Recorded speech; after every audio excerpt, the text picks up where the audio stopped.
think we're going to go ahead and get started. Hi, my name is Alberto Rodriguez, and I am delighted to introduce Ayanna Howard. We're so excited to have her.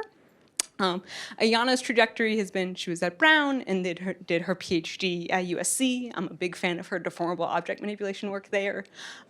She was then a scientist in various capacities at JPL and then Georgia Tech, and now she's at Ohio State, where she's both a professor in the ECE department, I want to say, and is also the dean of the College of Engineering.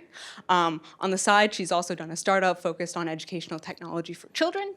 But I want to emphasize that first and foremost, Ayanna is a roboticist.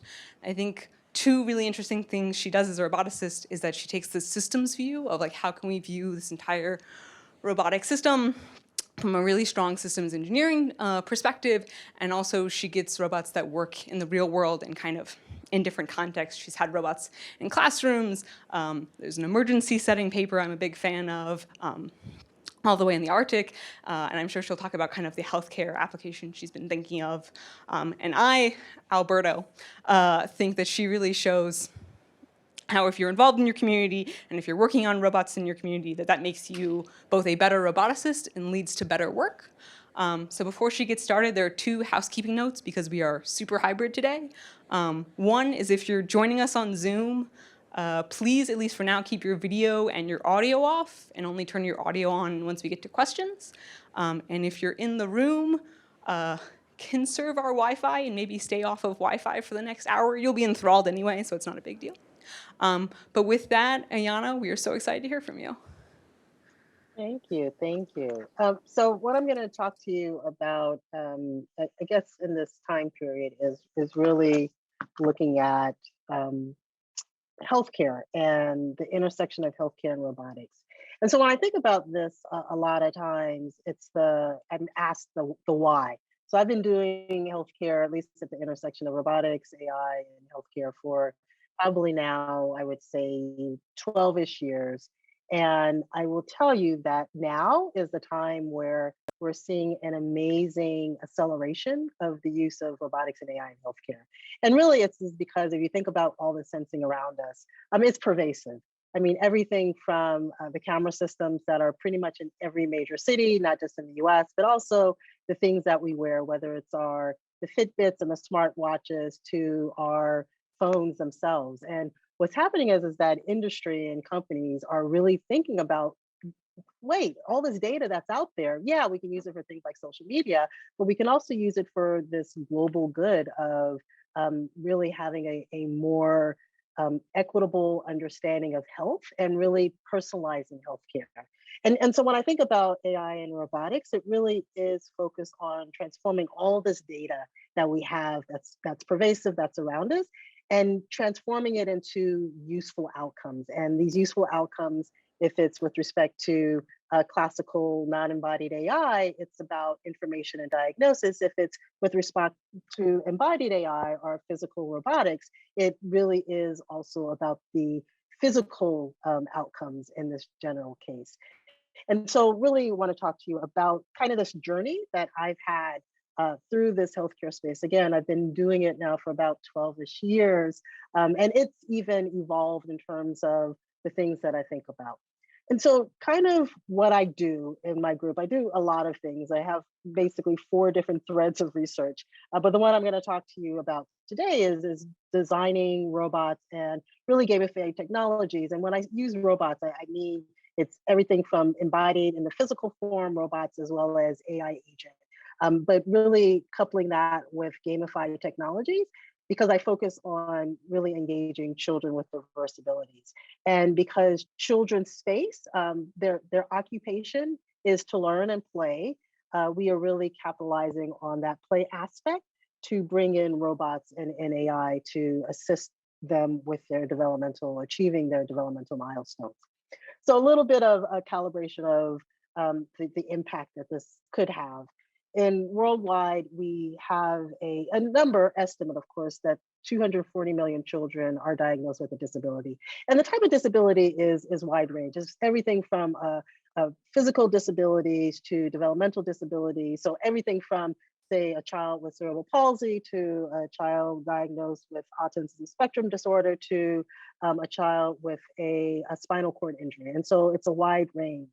One of the things that we also, and this is a hypothesis, but being in this space, it's a fact, is that that number is probably underdiagnosed. So in countries like the US, where a diagnosis is tied to services, we are much more apt to want to get a diagnosis for our children because it couples with services, which is basically support. And in some countries, that's not the case. And so, and there are certain countries where parents or a caregiver does not necessarily want to basically profess that their child may have a disability. So we actually think that 240 million is a underdiagnosis. And that also, we believe that there's a whole aspect of children who then become students that have an undiagnosed learning disability, which would also be classified in this. And so we think it's an underestimate of the number. Now, in terms of adults, the number of adults living with a disability in the US was about 1 to 4. And this was before COVID. We're starting just now to see some of the numbers. And of course, as you all may be well aware, that 1 in 4 is going to be, the ratio is going to be a lot worse. We don't know what. Again, we won't know really until we continue. And again, more data is being collected about this. But this was before the pandemic. And so if you think about this, that means that, you know, those in the room that I can see and those online who I can't, if you count how many of you are out there, it means that there's a number of you who are either living with a disability now or will have an acquired disability as you age. And so if you think about the impact then as a roboticist, as a person who designs and thinks about, I also think about the fact that I'm also designing technology that I may one day use, just because if you live long enough, these aspects might impact us. And so this is the space that I live in. So talking a little bit about children and what we focus on in my group. And if you ask questions about older adults, a lot of these things do apply to older adults with some nuances about motivation. But one of the challenge with children especially is that there's a large variety of differences in their movement behavior. And so what that means is that when I have a child and interacting with a child who may be diagnosed on the clinical scale, so one of the clinical scales is called GMFCS. It's basically a gross motor scale system where a clinician will work with a child and look at different functions. So how many reaches can you do in this time frame? How many items can you reach? What's your range of motion? So there's these very, I would say, coarse elements, and you sum up the scales and you get an estimate around what their abilities are based on that.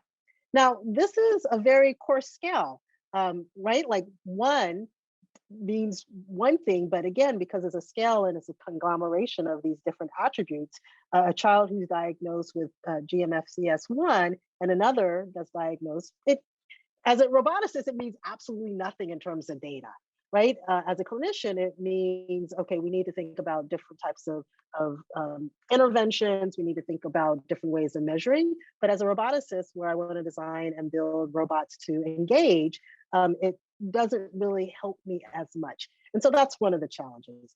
The other challenge is that children, unlike students, have actually they don't pay attention. Let's just put it that way.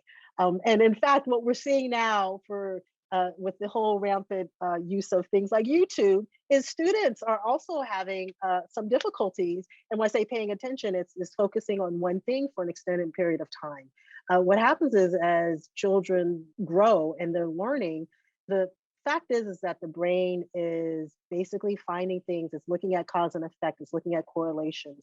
And so to focus for 20 minutes on one thing is counterintuitive to trying to learn all the things that are out there, especially as your brain is formulating and forming things around it. And so this is a challenge because it means that if we're working with a child, the fact is they are not going to be able to necessarily sit for an hour like in a class or listening to this talk, just an entire hour interacting because brain is actually designed in order to do much more of this. Okay, we need to switch because we figured it out. We've gotten enough information on this. There's a lot of holes. We need to switch to something else and focus on that and gain what, okay, cause and effect, what's going on, okay, let's switch again, because it's about collecting all the data that's out because it's new and formulating these connections. So this is a challenge because we're designing robots to come in and we like to do interventions and quote unquote exercise. And we can't assume that they are going to be engaged for an hour. And so we have to think about what this is. And just so you know, attention, sustained attention actually improves with age.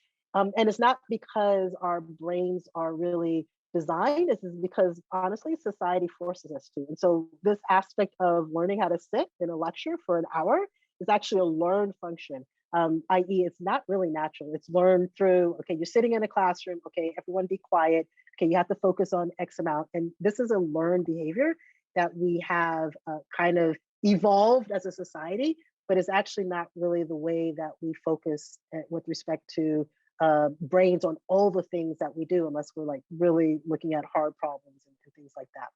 And so going into this space, before working in healthcare domain, I was a science-driven roboticist. So design rovers for, work with NASA, did rovers for glacier environments. And I decided to go into the space of human-human interaction with respect to healthcare and trying to think about how do I take out one of the humans and put in the robotic system. And so coming into the space as a roboticist, my whole thing was, is let me figure out where the need is. I didn't want to come in and say, well, this is how you need to use robotics because this is the way I want to program them. It was, where is the need in this space of therapy, of interacting with children, and how can we provide an asset to this? And so that required us to do a lot of data collection at the very beginning, before we even design the algorithms to encode on the AI agent or the robotic system. It's a let's do observation. And so part of that was data collection. And I'm mentioning this now because it'll come up later on. But data collection was, we would go into the clinic, we would go into the home environment, and we would retrofit the entire environment. So we put in connects, we put in camera, we'd have wearables, and just collect data. And then we would have basically observers, students, myself, as well as clinicians, look and say, okay, explain, why did you do this? What happened here? Why did you switch the kind of intervention in the middle? I don't see it in the data. And have them basically provide the expertise to give us an understanding of what the data meant so that we can then convert this to an algorithm. So that actually took us putting the clinician in the expert role. And we, as roboticists, were just the learners. We were just learning. We were just passive learners that would then ask follow-up questions. But this is really important because one of the things in this therapy world is that when children are working with therapists, they're working in the clinical setting. When they go home, they are supposed to repeat what they're doing. You can't change the game on them. So if any of you play sports, you got to practice kind of the same thing over and over and over again, a million different ways, but kind of the same thing. And so bringing in the robotic system meant that we basically had to reinforce what they were learning in the clinical setting. And therefore, we had to really understand that human-human interactions in order to then, and I won't say augment versus replace, but augment the human-human interaction with human-robot interaction in this space. The other thing is through these observations, what we discovered is that the one modality of interacting with kids is really through play, it's through exploration. And so thinking about the robotic system of how do we bring in these robots, I will tell you our first kind of foray into this was we were going to have the robots actually manipulate objects with the child. So playing objects together. And one of the things is, as you know, robots in manipulation in the real world environment where you don't actually have the same kind of objects is actually a hard problem. In fact, it's still a difficult problem, especially in a dynamic world. And so after a couple of tries at this, we realized, okay, how do you do play without physical manipulation of objects that are in common? And what we then focused on was play through the interface of gamification. So games, therapy games, virtual reality games, and that gamut. And this was basically modeling some of the play that clinicians did in the clinic. So clinicians use physical objects for some aspects of play, but for children, especially those who have more severe motor disabilities, they will use devices. So they'll use tablets, they'll use virtual reality games to act as the interface, and they then become the either the person that motivates them to do these exercises with the games as the interface to movement, or they will physically use their own bodies to do things where they'll move the child's hand as they're playing the game. And so we said, this is what we're going to do. We won't use the robot as the interface to the child in terms of the physical. We will use the robot as the coach, so as the motivator to the child, and we use the gaming interface, again, collecting all the data as well as the child is interfacing. And so therefore the robot becomes basically and we call the robot when we're introducing any of these robots to the child's home, it's a playmate, it's a coach. It's going to interact with you and play games with you. And what that meant was that when we're thinking about designing robots, when we're thinking about what is the role of robots and how we present these, we present them as a playmate. We present them as your partner in this. We present the robots as your confidant. We do not present the robot as your therapist. We do not present the robot as we're going to do therapy with you, which also means that the design choices we selected were designed for that. Our robots are, when they do their movements are very childlike and it's intentional. And they are, we use very gross movements in terms of when the robot moves the arms and navigates or does walking. They're very, I would say, clumsy kind of movements.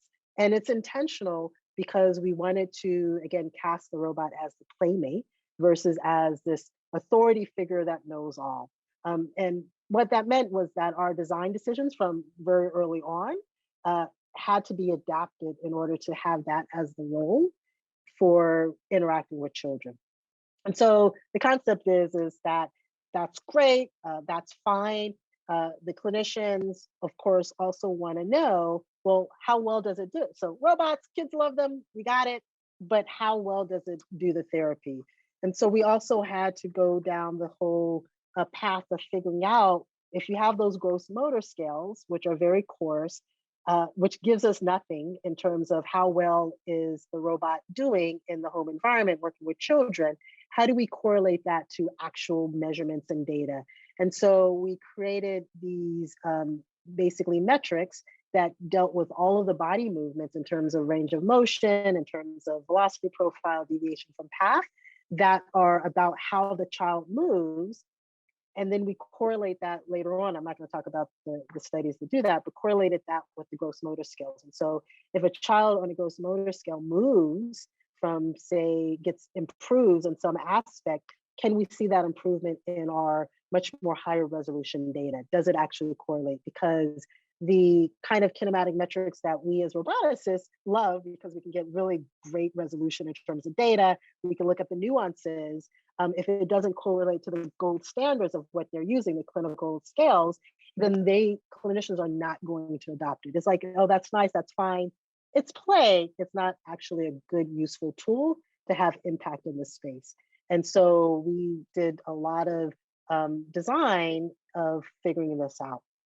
And at the end, I always like to show, you always have to show in a robotics talk how robots actually has an impact. The way we created a lot of these kinematic metrics or measured them was we modeled the human based on a manipulator design. So, manipulation is the world where we are trying to move in the human environment. We're trying to grab objects that are human made. We have enough metrics to figure out how do we figure out the kinematics of an arm in terms of getting from one place to the other. What is the optimal trajectory? What is the optimal velocity profile? Can we use that to then figure out what is the optimal trajectory and optimal parameters associated with a human that is modeled based on that, which was great because it meant that we could bring in a child.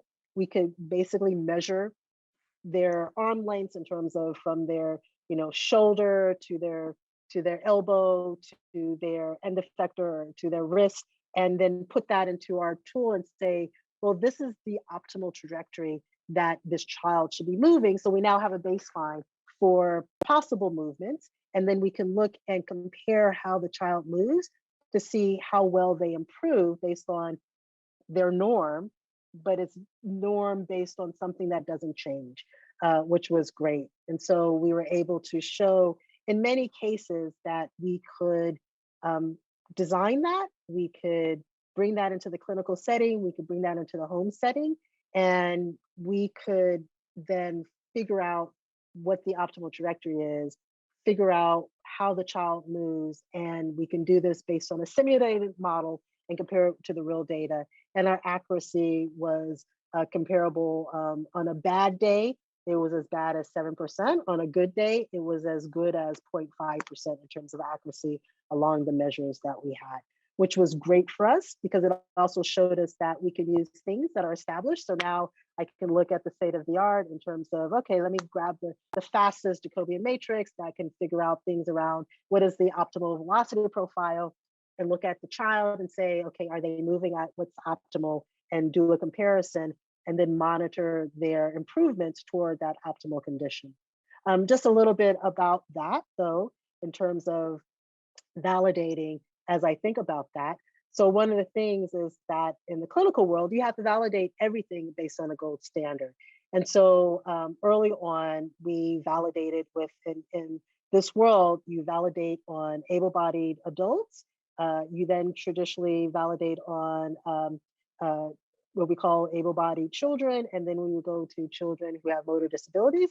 So that, because if it doesn't work with adults, then it's definitely not going to work with children, and so on. And what we found with our model when we first started was that our metrics were great if we looked at the confidence intervals, which is, if we do it once and we bring in the human again and they perform and we bring in the human a week later, do we still get the same accuracy measures? It was great. We can also do this around most of our metrics. And what we found was that, and this is just a lesson when we think about when we as roboticists come into a space and we say we know what we're doing, our path length was actually incorrect. I mean, really bad. So all our measures pretty much were good. Path length was not based on the model, and yet it was an optimal model.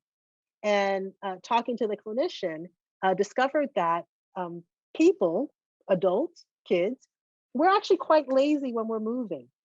We like to use things like gravity to move our arms. We don't actually like to extend energy in certain cases. And so when you're thinking about things like a path length, an optimal path length means straight line motions, which makes sense, but a straight line motion could require energy. And for humans, if it's easier for me to say swing my arm because it's less energy, path length is horrible, but it's actually conserving my energy, and I get to the data point, which is the end goal, then that's ideal. And so in this case, we had to, and why I say this is that I was like, it's optimal. In fact, we got a paper published that showed this is how humans have optimal trajectory. And yet in the clinical world, this was like, yeah, but that's not really how humans move. Maybe they should move that way, but you're not using the right kind of motivations and parameters that humans operate on. But that's a story. And why I give that story is because it impacted how we look at all of our measures when we're dealing with humans, and that humans don't always operate in the optimal fashion, whether it's in terms of their movements, whether it's in terms of their interaction. And when I say optimal, they're using a function and they're using a parameter which they are optimizing, which is not necessarily the same parameters that our robots are using, or that we as roboticists even want them to use. But we were able to take the robots, go into the physical environment, whether it was the clinical world or the virtual or the home world, and really engage individuals, engage children in therapy. And so these are two sessions. One was in the clinical setting, one was in the home setting, where again the robots were the coach. So they were interacting, they were playing along with the child in this aspect. So one of the things I want to talk in this aspect is if you look at the robot is doing things like eye gaze with the child. The robot also has some aspects of emotion. So the robot emotes in terms of, you know, if the robot wins, it's great. That's a happy emotion. If the robot is sad or loses, in this case, it is a, you know, I lost, a disappointment kind of emotion. So the robot does emote, and the robot also recognizes the child's emotions as well. And what we found is that by emoting in an appropriate fashion, which means that you have to identify the at least the external expression of emotions, we can engage the child better in the therapy, which means we can also adapt the therapy based on what the child's state of mind is, which is actually very, very important. Again, starting in this space, I was not going to do emotions. Like, why would I ever do that? But we found out that if we think about what a person is optimizing for children, we can recognize if we get it right or if we get it wrong by looking at at least their facial expressions to do that. And so for us, that becomes a parameter into figuring this out. And of course, in the clinical world, it also means that we have to show that it really works. So this is one of the studies, and I always show this one. It's actually not the most recent study. In fact, we just had a recent paper, 2022, that's more recent, but I always like to show this study because it allows me to, again, prove a point about technology. So in this study, we had the child working with the robot. And just in the first round, we want to look at the baseline with no robot. And we're looking at, again, all these different parameters, these different metrics. In this case, we wanted to look at their velocity profile. So how fast they move while they're interacting with the game. So we looked at their baseline speed. We brought in the robot. And what we wanted to do is get the person, the participant, the child, to move faster. Whatever their baseline speed is we wanted to increase their movement time so that they would move faster. And so we did this based on, again, coaching, like, oh, you can move faster, but also imitating what faster was as the robot was playing. So robot was playing baseline and says, I like to move faster, would move faster, and said, you should move faster. And so what we found is that when the robot was present, the top chart shows children with CP. On the side, we show in this study the children that were involved in the study. And on the bottom chart, I show children who, typical children that did not have a diagnosis of CP. So what that meant, what this middle column shows is that when the robot was present, children moved faster. So child was there, they moved faster, they achieved their goal. But what was interesting is that when we then remove the robot from the interaction, children still moved faster than their baseline, so they retained some knowledge. But one of the things that we noticed was that children with CP were closer to their baseline than typical kids. And kind of trying to figure this out, and we had some follow-up studies to try to figure out, well, why is there a difference with children with CP? This is actually the target demographic that we're trying to do, and we don't want a reliance necessarily. One of the things that we discovered, again, follow-up surveys and kind of assessment, was that this whole concept of the robot as a playmate was actually very effective, i.e., when the robot was there, it was, I'm playing a game, I'm going to try my hardest. I'm going to try also my hardest to beat my play for person who's this robot, because then that means I'm also better than them. And when the robot was then removed, it becomes well, I don't have a competition. So now I'm just comparing myself. And for children with CP, this was actually therapy for them. This was actually an intervention, which is hard. If anyone exercises, you get tired.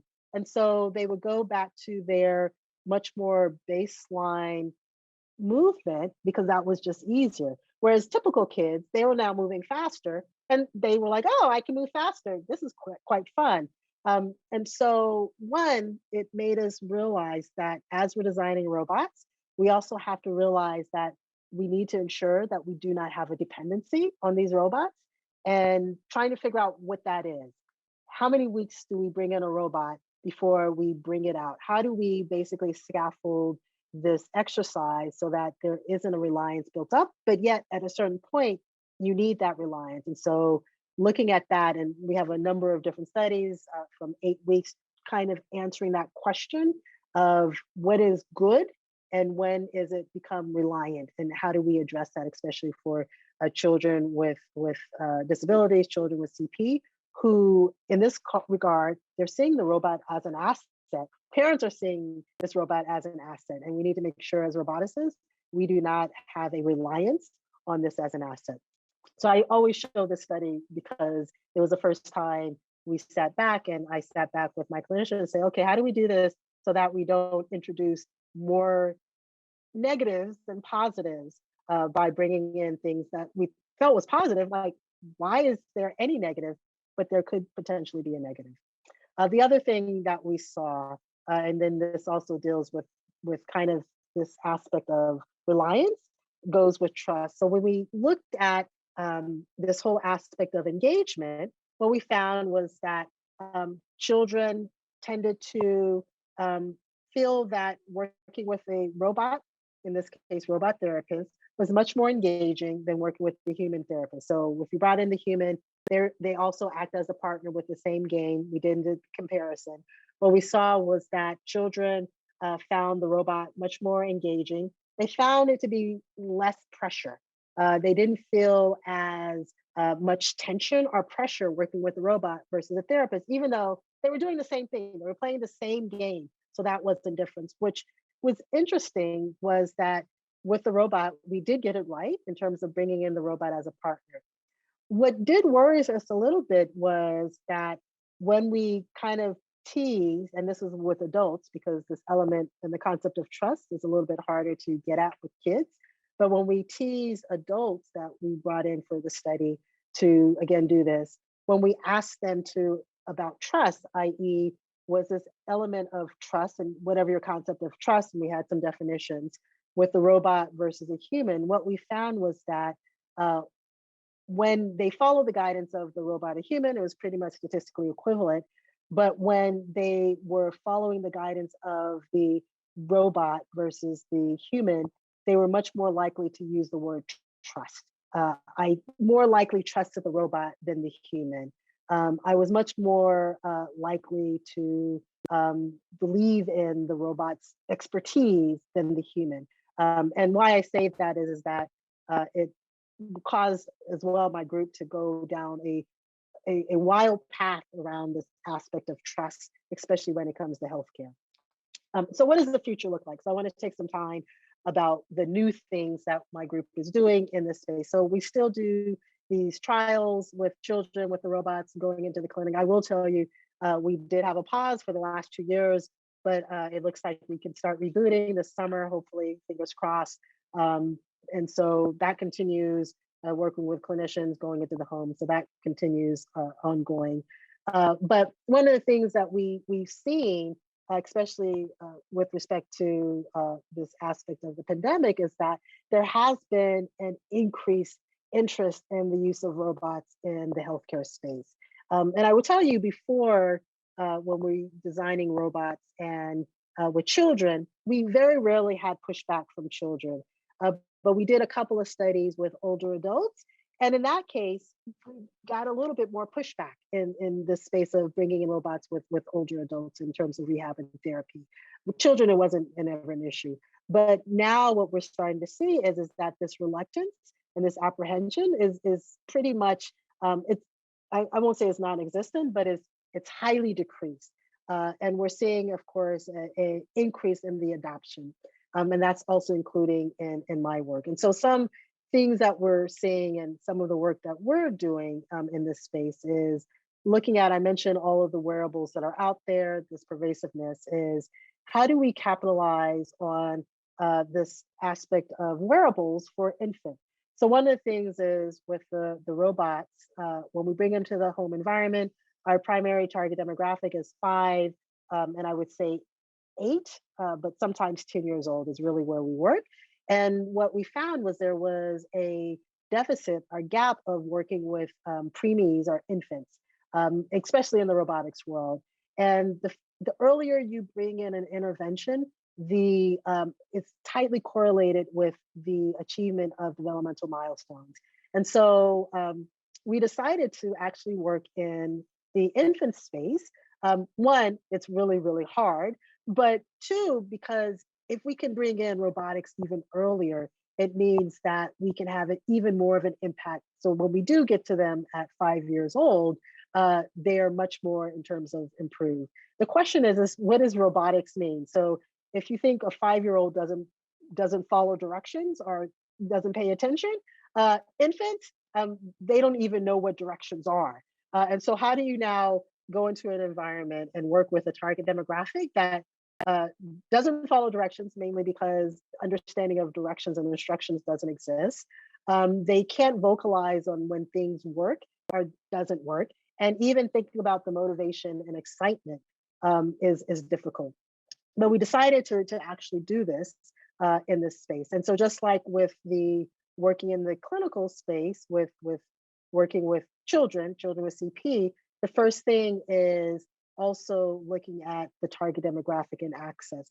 So one of the things that we found out working in the space of children with disabilities is that if you are a parent that has income, so is of some means, you can fill in the gaps of your services. And so if, at least in the US, if you are allocated, X number of sessions a week with a therapist, we know more intervention is better. So if I'm a parent, upper middle class, you tend to hire the additional service to bring in to basically provide all the access that you can for your child. If you are from a lower socioeconomic status, that is not the case. You're basically dependent on what you can get in services. And unfortunately, we know that it's also linked to advocacy and your own advocacy, and tightly linked to socioeconomic status. Parents who are more means are much more going to be an advocate. They will demand services the maximum they can, and then they will augment. A lot of times, socioeconomics, you don't necessarily even know to ask. And so we really, when we thought about infants and preemies in particular, we really wanted to also design tools and robots and methods that could address some of the healthcare inequities that we saw working with older children with disabilities. And we definitely saw it in the infant space even more so. And so we intentionally also wanted to ensure that we design technologies, robotic technologies to address that. So we started down this path by first trying to figure out how do we collect data. We can't necessarily bring in the camera systems into these home environments. We can't necessarily bring in Kinects into these home environments. Baby monitors are sort of expensive. And so what is the kind of cheapest thing that we can bring in that provides access and accessibility to the target demographic? And one thing is infants have to wear clothes. Infants wear onesies and footsies and things like that. It doesn't matter what your socioeconomic status is. And so we designed, basically, it's called Baby Smarty Pants, which is a wearable sensors that's embedded into the infant clothing. And so basically, and think about what it is, it's IMU sensors, the same kind that we have on our robotic platforms, but it's embedded on our sensor. And so we have an IMU sensor in the foot, we have sensors on basically the thigh, the shin, and we wanted one on the torso, and I can talk if anyone has a question, is we actually threw that out because we needed this to be as adaptable and as easy to have any parent actually basically don on the suit and it actually works. So this is our embedded suit, and we designed the infrastructure. Again, the design was, how do we collect the data in order to do the movement analysis that was affordable, cheap, accessible, and easy to use in the home environment. So this is just some of the data that we've collected. I think we're at about 30 5 sessions of infants, including preemies, including multiple sessions. We've also did deploy during COVID. This is where we learned that if you send baby smarty pants to parents and an app and a tablet, you can actually collect data in the field, which I will tell you, it actually required a little bit of figuring out how you do this and how you design this in order to allow that to happen. This is kind of the infant data that we've collected that ties into some of the results that I'll talk a little bit about.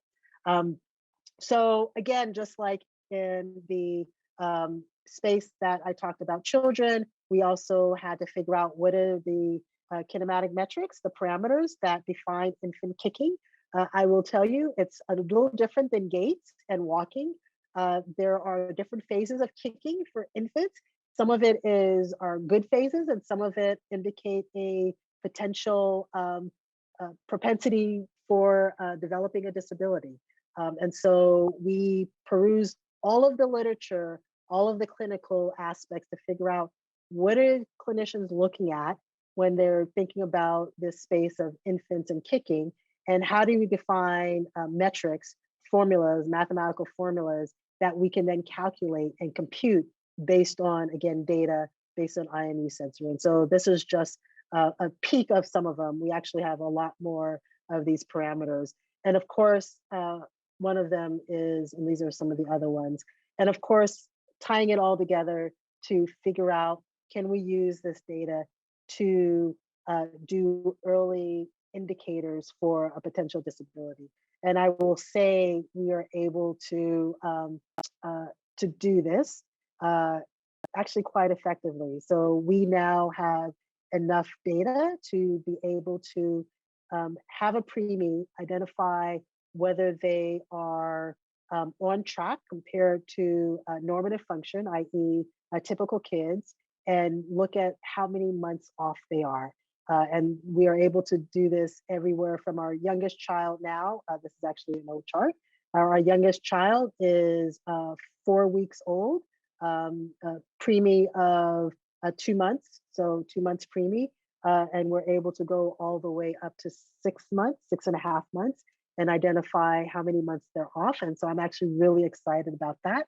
And we're now publishing a lot of this literature in this. And so this is an example of computing trends with age. And so we are able to use data to actually identify the age of an infant and where they should fit from birth, again, 4 weeks, but from birth all the way until they're at that rolling, crawling stage, which is exciting to be able to do this as someone who, again, started in science-driven robotics and has moved on to, again, healthcare robotics and things like that. So this is great.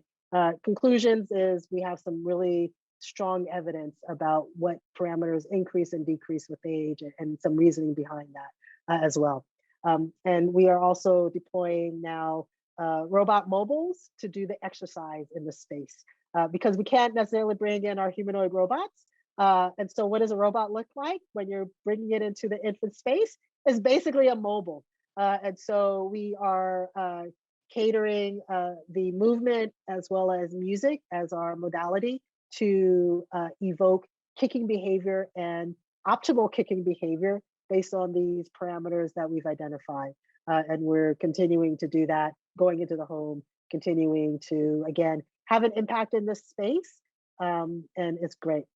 So kind of conclusion is we know robots can improve our quality of life. And I believe that humans they trust them to do that.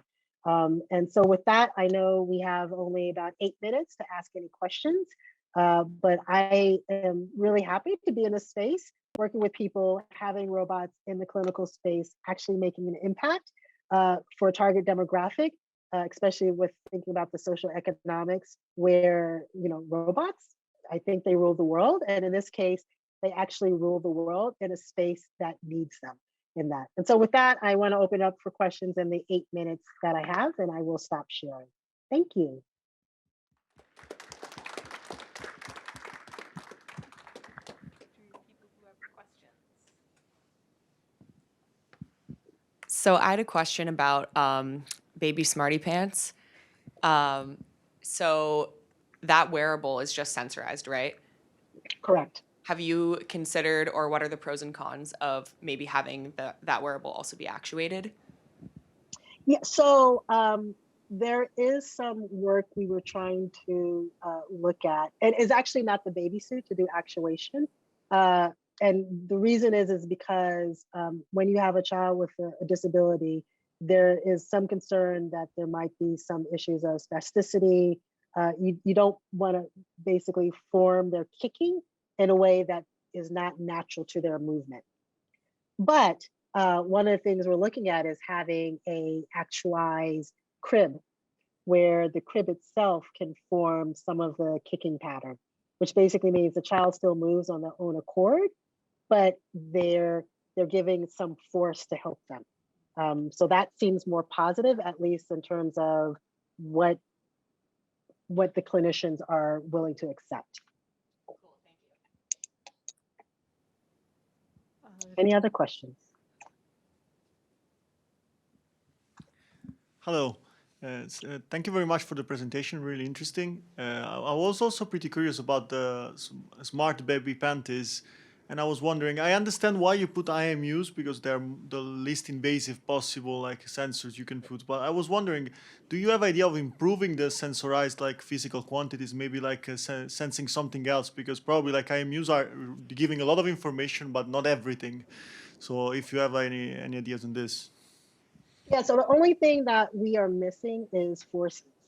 That seems to be the only attribute that we would really like to have, because what happens is, as a child is kicking, we can get a lot of information with IMUs, and just in terms of my student, we can even get joint angles just by eye. So she's done some magic of getting basically everything you can get from gait. But in the clinical world, forces actually will tell you something about how their muscles are forming. And so even if you have the kicking pattern is correct, it might be that and maybe their velocity is correct because they're only doing this, but their forces indicate that they may have weaker muscles. And so you may want to do some additional therapy that's not human actuated in that regard. So that's the only thing the clinicians have said. Yeah, it'd be really nice if we can understand these forces that are going either up or down in terms of impact.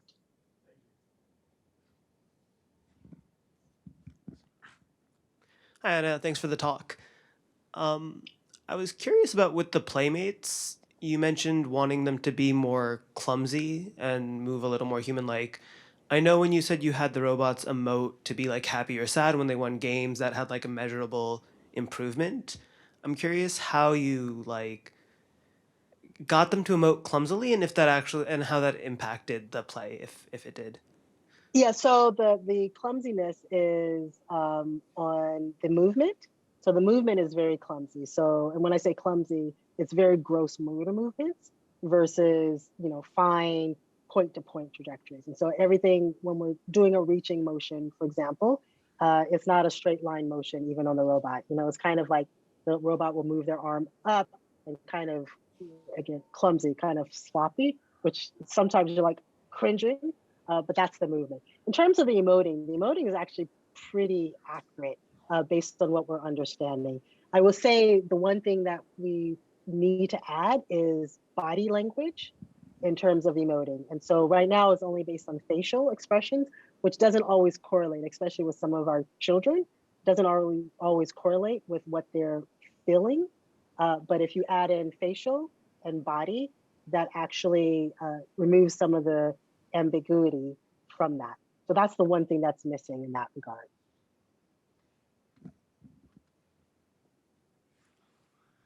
Yeah, thank you for the talk. So engaging, people is a really critical issues, and then you addressed that, and which I appreciate it. Yeah, you show the cases where the kids are very much, engaged with it.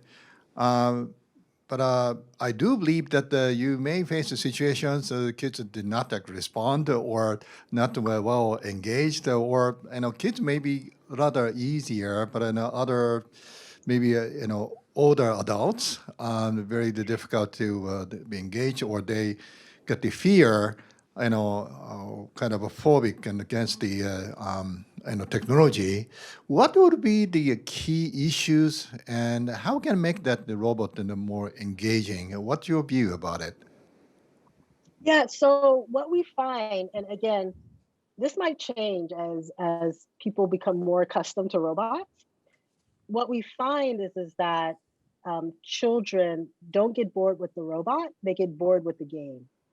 Is actually what they get bored with. Whereas the robot, there's still, and I think it might just be a fascination, even when we bring in the robot and it's, twice a week, 20 minutes, for 8 weeks, they're still excited. Like it's almost as if it's the first time they've ever seen a robot. But they get bored with the game itself, at least with kids. So that's kind of what we're trying to think about. And this is a challenge is because we can't necessarily change out the game because we're still collecting all the evidence that this works. And so when we change out the game, it means we have to start off with 0 and do a correlation and so it becomes kind of an issue with changing out the game. Older adults, they are not as enamored with the robot, just so you know. And with them, and we've done a couple of studies with older adults. It really is about the function of the, and it's not even games. It's about the function of what they're doing. And what we find is if the game, but what they're doing is much more, it means more in terms of function. They're much more inclined to interact with the robot, but they're not engaged by the robot at least with the older adults we've been interacting with. It's like, they're harder to deal with the robots, honestly. Thank you for your talk. In the space of diagnostics, what considerations have you put in terms of like possibility of false positives or false negatives, especially in the context of addressing different socioeconomic backgrounds? Yeah, so for all of our, what I would call our engineering / clinical metrics, we always correlated with what we call a blind review, blind assessment from a clinician that's not part of our research team. And so what we try to do is we have third-party review assessment that comes in usually pre-pilot. They usually come in the middle and they usually come in at the end, and they collect all the demographic and the data. We also ask all parents to keep a journal to actually write down their perceptions, their feelings, the difficulty, comfort level, and things like that. And we ask them to do it consistently, not always as consistent as we would like, but that's another measure of a third-party kind of assessment of improvement. And what we find, interesting enough, is parents will say that there's improvement on the kids. Our measures usually follow slightly after, and the clinical metrics follow even after that, which is interesting. So parents are actually much more attuned to the improvements in their kids before even our engineering measures, and definitely before the clinical measures. And one day we'll figure out how do we incorporate that parent perspective a little more in terms of figuring out what needs to be done. How do we change the intervention and getting that information tighter to what the clinician is doing in terms of the intervention. But that's always been an interesting observation.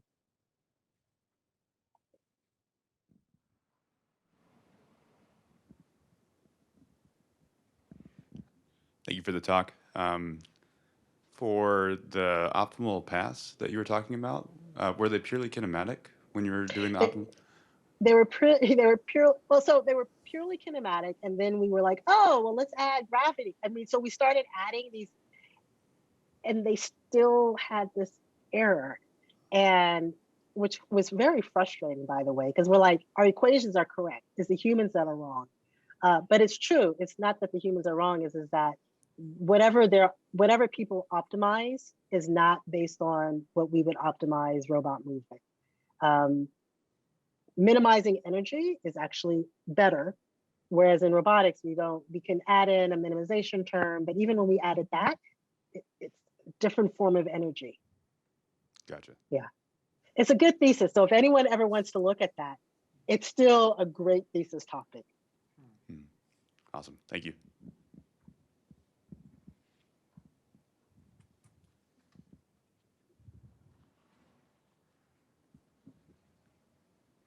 Just following up the last comment, have you thought about the some biomechanics, rules? For instance, minimizing the jerk. That's actually third, derivatives of motion. derivative, Yeah, right. and then some other people look at the primitives.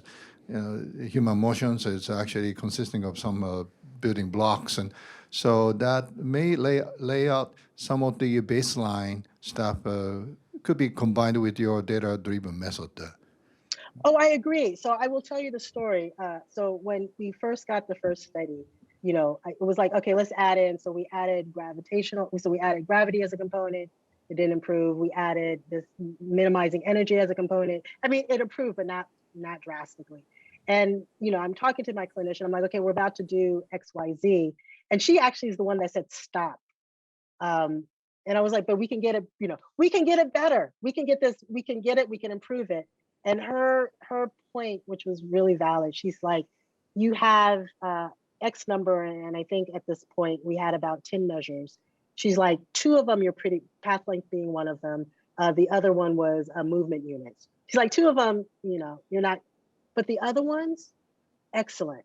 I'd rather you focus on doing more trials, doing more interventions, figuring out the other things than to get those things down to the accuracy that I know is driving you crazy.